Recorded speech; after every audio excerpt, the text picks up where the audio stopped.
Welcome to the virtual lunch. Today is Wednesday, July 1st, and this is virtual lunch number 78.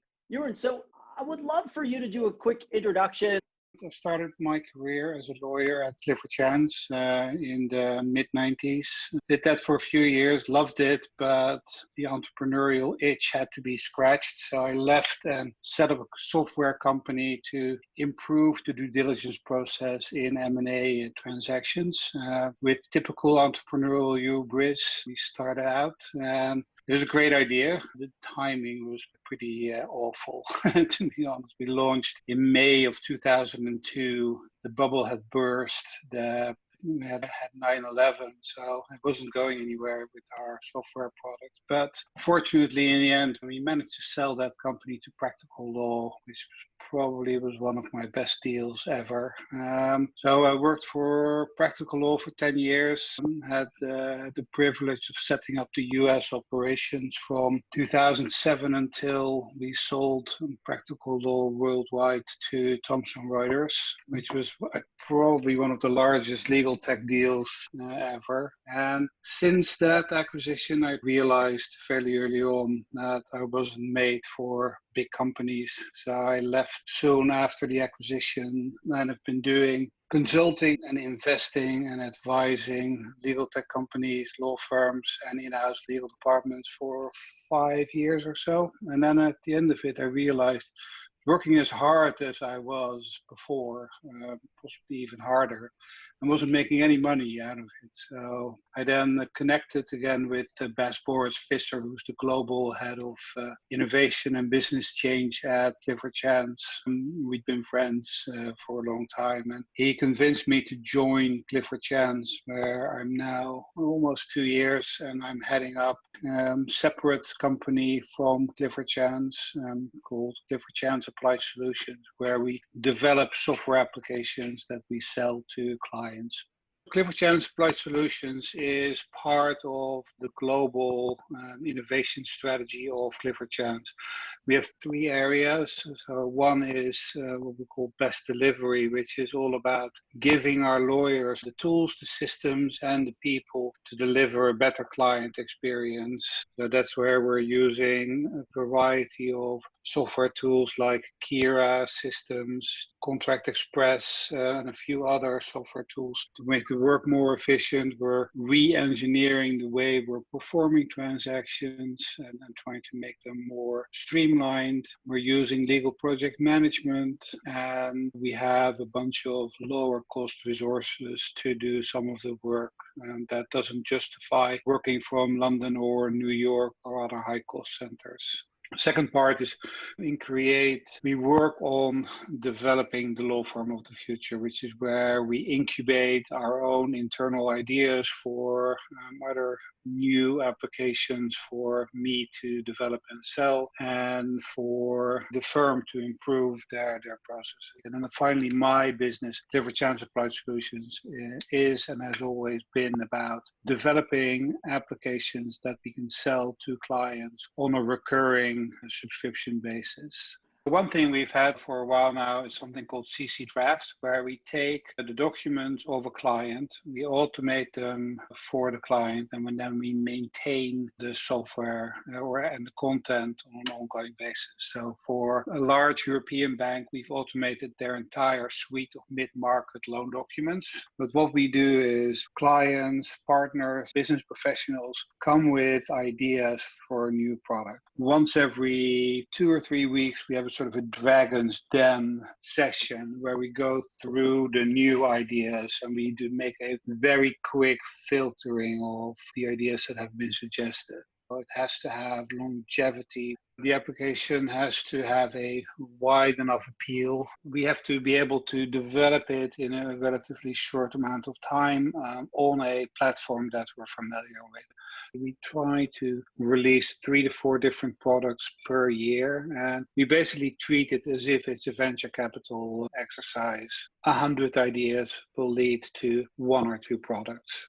I think firms should be adopting much more technology. I think in the practice of law, I think there's still too many lawyers who are practicing as if it was 20 years ago. I think more technology needs to be introduced by clients. 80% of in-house legal departments still does not know where their documents are. I think there's a massive need for much better contract lifecycle management. There is a massive need in law firm operations for there to be better technology.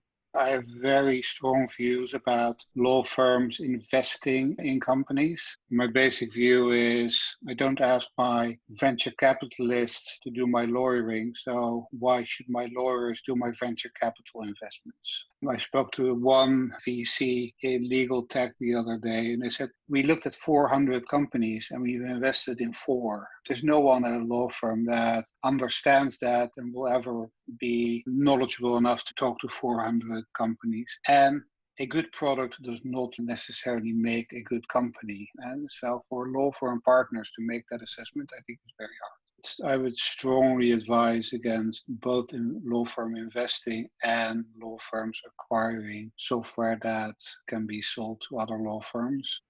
The products that I've seen that are making the biggest difference in the past 2 or 3 months are all boring, but absolutely necessary. Who would have thought 5 months ago that a firm like Clifford Chance would go from basically no one working remotely to 7,000 employees going completely remote? Yeah. And it's working quite well. We already were a distributed team. We're now all working remotely. The productivity has actually increased, so we're quite happy about that.